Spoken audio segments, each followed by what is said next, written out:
నామంలో అడిగి వేడుకొని ప్రార్థిస్తున్నాను పరమ తండ్రి. ఆమేన్.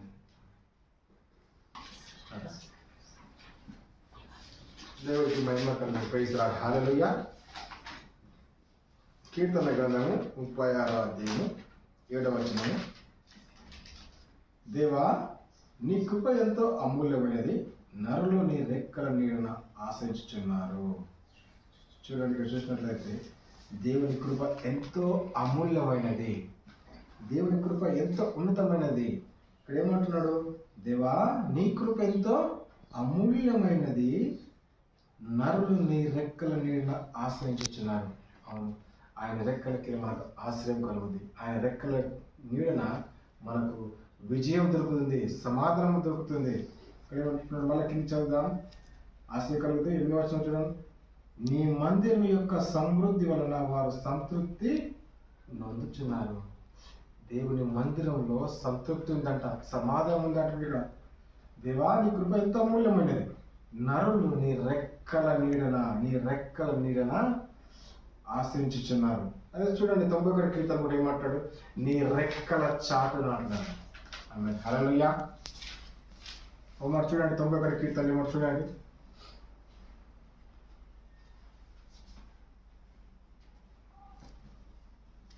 కీర్తన వచ్చాను. మహోన్నతుని చాటును నివసించువాడే కిందికి నీ రెక్కల చాటున.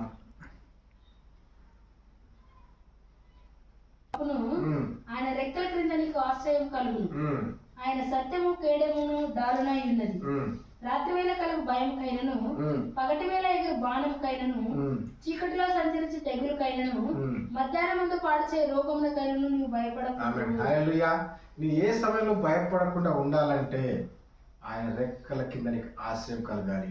ఆయన రెక్కల కింద నీకు ఆశ్రయం కలగాలంటే దేవుని మందిరంలో నువ్వు నివాసం చేయాలి, దేవుని మందిరంలో నువ్వు ఆరాధన చేయాలి, దేవుని మందిరంలో నువ్వు ఒక ప్రార్థన చేసే వ్యక్తిగా నువ్వు ఉండాలని ప్రభు పేట మనం చేస్తున్నాం. ఆమేన్. హల్లెలూయా. మనం ప్రతి ఒక్కరూ దేవుని సన్నిధిలో ఆరాధించే వ్యక్తులుగా ఉండాలి, దేవుని సన్నిధి అనుభవించే వ్యక్తులుగా ఉండాలి. దేవుని సన్నిధికి మనం వెళ్ళినప్పుడు సంతోషంతో వెళ్ళాలని 100వ కీర్తనలో చెప్తున్నాడు. దేవుని సన్నిధికి వచ్చినప్పుడు ఎట్లా ఉన్నాయంటే సంతోషంతో గానంలో అంటే స్తుతిస్తూ ఆరాధిస్తూ సంతోషంతో దేవుని సన్నిధికి రావాలని వాక్యం సెలవిస్తుంది. ఇక్కడ ఏమంటున్నాడు? కీర్తనలో 36లో ఏమంటాడు? దేవా, నీ కృప ఎంతో అమూల్యమైనది. కొంతనా ఎంతనా? ఎంతో అమూల్యమైనది. హల్లెలూయా. కాబట్టి నీ మందిరం యొక్క సమృద్ధి వలన వారు సంతృప్తి పొందుచున్నారు. హల్లెలూయా. ఆయన మందిరంలో సమృద్ధి ఉంది, ఆయన మందిరంలో మనకు సంతోషం ఉంది, ఆయన మందిరంలో మనకు ఆశీర్వాదం ఉంది. అవును, ఆయన మందిరం మనం అనుభవించాలంటే, ఆయన మందిరం మనం ఆనందించాలంటే మనం ప్రార్థన చేసే వ్యక్తులుగా ఉండాలి, మనం ప్రార్థన వాక్యం చదివే వ్యక్తులుగా ఉండాలి, దేవుని సన్నిధిని వెతికే వ్యక్తులుగా ఉండాలి. ఆమేన్. హల్లెలూయా. దేవుడు నిన్ను ఆశీర్వదించాలంటే దేవుని మందిరంలో నివాసం చేయాలని వాక్యం సెలవిస్తుంది. దేవుని మందిరం యొక్క సమృద్ధి మనం చూడాలంటే మనం దేవుని అభిషేకం, దేవుని రెక్కల నీడన ఉండాలి. ఆమేన్. హల్లెలూయా. మన ఇష్టానుసారంగా మన జీవితం నా బ్రతుకు అని మనం విచలన జీవిస్తే దేవుడు ఆశీర్వదించలేడు. ఇక్కడ ఏమంటున్నాడు? నీ మందిరం యొక్క సమృద్ధి వలన వారు సంతృప్తి నొందుతున్నారు. ఆనంద ప్రవాహంలోనిది నీవు వారికి త్రాగించుచున్నావు. ఆమేన్. హల్లెలూయా. ఆయన రక్తం మనం త్రాగాలంటే, ఆయన శరీరం మనం తినాలంటే నీవు దేవుని సన్నిధిని అనుభవించాలి, దేవుని సన్నిధిలో నువ్వు తగ్గించుకోవాలి, దేవుని రక్తంలో నువ్వు కడగబడాలి. ఆమేన్. హల్లెలూయా. చూడండి, ఎప్పుడైతే నువ్వు దేవుని రక్తంతో కడగబడ్డావో ఆయన శరీరము, ఆయన రక్తం త్రాగడానికి నువ్వు అర్హుడవు, అర్హురాలువి. ఆమేన్. హల్లెలూయా. కిందికి చూడండి, 8వ వచనం చూడు. నీ మందిరం యొక్క సమృద్ధి వలన వారు సంతృప్తి నొందుచున్నారు. నీ ఆనంద ప్రవాహంలోనిది నీవు వారికి త్రాగించుచున్నావు. 9వ వచనం చూడు. నీ యొద్ద జీవపు ఊట కలదు, నీ వెలుగును పొందియే మేము వెలుగు చూచుచున్నాము. ఆమేన్. హల్లెలూయా. నీ రెక్కల చాట మాకు భద్రత ఉంది. ఇక్కడ ఏమంటున్నాడు? నీ యొద్ద జీవపు ఊట కలదు, నీ వెలుగున మేము పొందియే మేము వెలుగు చూచుచున్నాము. ఆయన వెలుగైన దేవుడు మనకు. చూడండి, ఈరోజు మనకు 3 అంశాలు ఇక్కడ కనిపిస్తున్నాయి. ఒకటి ఆయన రెక్కల చాటున, రెండోది దేవుడి సన్నిధిలో సమృద్ధి, మూడోది ఏమంటున్నాడు ఇక్కడ? నీకు వెలుగు కలుగుతున్నది. ఆమె హల్లెలూయా. ఆయన సన్నిధిలో ఉంటే ఆయన మనకు సంతోషం ఉంది, సమాధానం ఉంది. ఇంకేమంటున్నాడు? వెలుగు ఉంది, చీకటి ఇంత మాత్రమో లేదు. ఇక్కడ చూసాము అయిపోయాక 91 కీర్తనలో మధ్యాహ్నం కలుగు భయంకరమైన చీకటిలో నువ్వు ఏమంటే మాట చదవాలి. భయపడకూడదు, ఎందుకంటే ఆయన మనతో ఉన్నాడు. ఆమె హల్లెలూయా. చూడండి కీర్తన 63:7 చూడండి. 63 అధ్యాయము నీవు నాకు సహాయకుడవై ఉంటివి, నీ రెక్కల చాటున శరణొచ్చి స్వాధని చేసేదను. నీవు నాకు సహాయకుడవు, నీవు నాకు సహాయం చేసే వ్యక్తిని. అవును, మనం లోపలికి వచ్చినప్పుడు బయటికి వెళ్ళినప్పుడు ఆయన భద్రత, ఆయన కాపుదల మనకు ఉండాలంటే ఆయన సహాయం మనకెంతైనా అవసరం. ఆయన ఉత్సాహం చేస్తున్నాడంటే నీవు నాకు సహాయకుడవై ఉన్నావు. ఆమేన్. హల్లెలూయా. హల్లెలూయా. చూడండి అదే 86 కీర్తన చూడండి. ప్రభువా నీవు దయాళుడవు, క్షమించుటకు సిద్ధమైన మనసు గలవాడవు, నీకు మొరపెట్టు వారందరి ఎలా కృపాతిశయం గలవాడవు.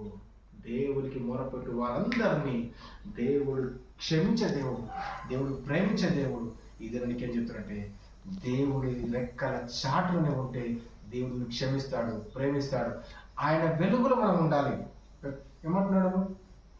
9వ వచనంలో నీ యొద్ద జీవము కూడా కలదు, నీ వెలుగును పొంది మేము వెలుగుచున్నాము. అవును, ఆయన వెలుగు పొంది మనం వెలుగుచున్నాము. మన చీకటి వారము, లోక సంబంధం కాకుండా దేవుడు ఆయన రక్తంతో మనకు కడుక్కున్నాడు. అమూల్యమైన రక్తంతో కడిగి ఈ దినం నీకు ఒక మంచి జీవితాన్ని ఇచ్చిన దేవుడు. ఆమేన్. హల్లెలూయా. కాబట్టి ఈ దినాన ఆయన రెక్కల చాటున మనం ఉండాలి. తర్వాత ఏమంటున్నాడు? నీ మందిరం యొక్క సమృద్ధి మనం తృప్తిపరచబడాలంటే ఆయన యొక్క మందిరంలో మనము నాటబడే వ్యక్తులుగా ఉండాలి, ఆయన వెలుగులో ఉండే వ్యక్తులుగా ఉండాలని ప్రభు పేట మనం చేస్తున్నాం. హల్లెలూయా. ఇంకో మాట చెప్పి నేను ముందుకెళ్తాను, ముగిస్తాను. కీర్తన గ్రంథం 145 అధ్యాయము 7వ వచనం. దయాళత్వమును గూర్చిన కీర్తన వారు ప్రకటించారు, నీ నీతిని గూర్చి వారు గానము చేసేది. యెహోవా దయాదాక్షిణ్యములు గలవాడు, ఆయన దీర్ఘశాంతుడు, కృపాతిశయము గలవాడు. ఆమేన్. హల్లెలూయా. చూడండి దేవుడు ఎంత గొప్ప దేవుడు అయినాడు. ఆయన దయ చూపే దేవుడు అండి, ప్రేమ చూపే దేవుడు. ఎందుకంటే నువ్వు చీకటిలో లోకానుసారంగా నడవడం ఆయనకి ఇష్టం లేదు. ఆమేన్. హల్లెలూయా. అదే కీర్తన 36లో చూడండి 6వ వచనము.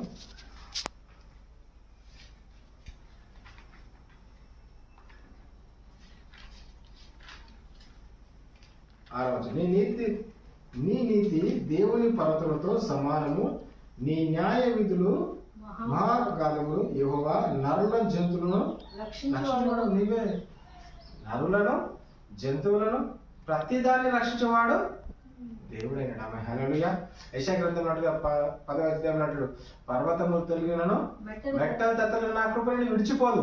ఎందుకంటే ఆయన మహిమ గల దేవుడు, ఆయన కృప గల దేవుడు, నిన్ను నన్ను రక్షించే దేవుడు. ఆమె హల్లెలూయా.